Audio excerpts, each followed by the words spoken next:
Olá, no TCE Notícia desta semana, vamos falar sobre o seminário dos 50 anos da lei que definiu as normas gerais de direito financeiro que são aplicados no controle dos orçamentos.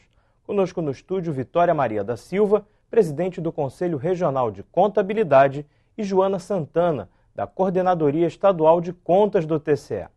Quero agradecer muito a presença das duas aqui no nosso estúdio e já começar perguntando por que essa lei é tão importante. Essa lei é 4.320, que está comemorando os seus 50 anos.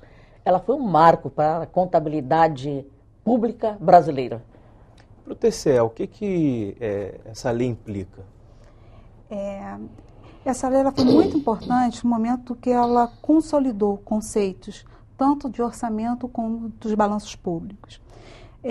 Isso para o tribunal significa uma melhor possibilidade de controle. Porque antes da lei não existia uma lei que desse normas gerais do direito financeiro.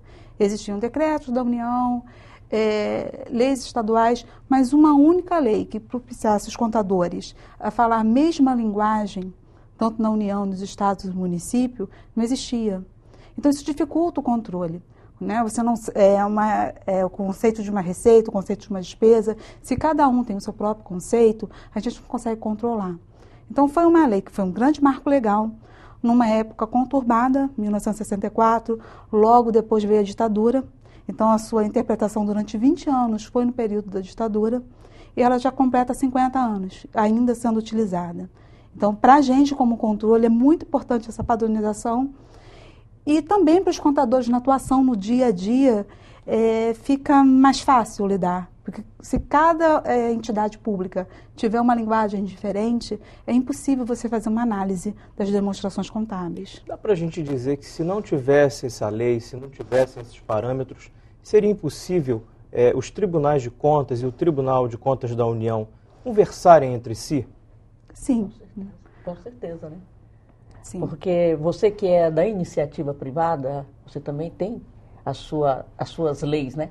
Nós temos a 6.404, a 11.941 e agora a 12.973, que está aí no auge. Então, essa lei foi muito importante para os controles públicos, né? Tanto da União como dos estados e dos municípios. Bom, e essa lei 4.320 de 64, que é a lei que a gente está falando, é a lei que você usa diariamente no seu trabalho, né? Sim, como controle, sim, e grande parte da administração pública, porque mesmo aqueles que não trabalham com registros contábeis precisam gerar informações para a contabilidade poder registrar.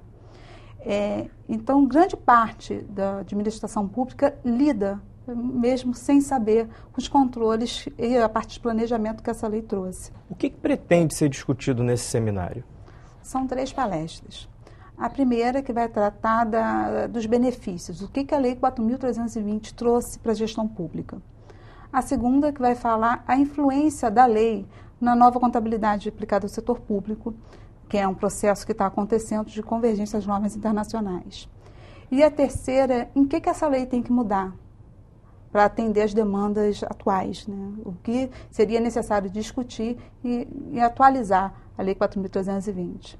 E quais são os órgãos que vão participar do seminário? A gente tem aí o Conselho de Contabilidade, mas a gente tem outros órgãos que estão envolvidos nesse processo. O Tribunal também, de Contas do município, além do Tribunal de Contas do Estado, claro, o Ministério Público do Estado do Rio, a Secretaria de Estado de Fazenda do Estado do Rio também irão participar. É um projeto que é uma parceria entre o Conselho Regional de Contabilidade e esses órgãos todos.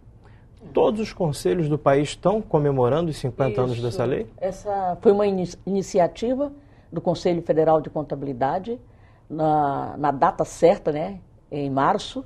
Nós fizemos esta comemoração lá no Conselho Federal e cada regional está fazendo também este seminário para disseminar a importância da Lei 4.320. Joana, de que forma essa lei contribuiu para a gestão do bem público e das contas públicas? Além da padronização dos conceitos, que eu já falei anteriormente, teve a questão do planejamento. Foi uma lei muito importante para o desenvolvimento do planejamento na administração pública. Ela trouxe a lei orçamentária como uma peça essencial. E a partir de então, controlada pela própria contabilidade através do método das partidas dobradas, dando mais segurança a esse controle. Então, nesse primeiro momento da Lei 4.320, a gente saindo de um ambiente em que não haviam regras claras e utilizadas para todos, após o nascimento da lei, a gente já teve alguns conceitos de planejamento. Foi quando foi introduzido o orçamento-programa, a classificação da receita e da despesa, levando a despesa a detalhes mínimos que podem ser previstos, metas, em quais elementos de despesas o setor público vai atuar. Então, partiu de um orçamento que era mais um rol de receitas e despesas para associar os programas de governo. Então, eu tenho uma receita e tenho uma despesa e eu sei aonde eu vou aplicar, em que projeto, em que ação eu vou aplicar os recursos públicos. A questão do planejamento, eu acho que foi um dos principais ganhos que a lei trouxe. Vitória, na sua opinião, como é que isso contribuiu para a gestão do bem público e das contas públicas? Olha, não é de suma importância, né, a lei, por causa dos controles, porque sem controles a contabilidade pública não anda, né? Nós recentemente, inclusive, pedimos, Joana, não sei se você sabe, ao nosso atual governador Pezão, que crie a Controladoria Geral do Estado do Rio de Janeiro, porque nós não temos, só temos a Controladoria do município. Então, a lei só contribuiu para as despesas e as receitas públicas, para o controle, né? Porque sem controle nós não podemos evoluir, né? Esse país não cresce sem controle, né? Então, daí a necessidade desta lei.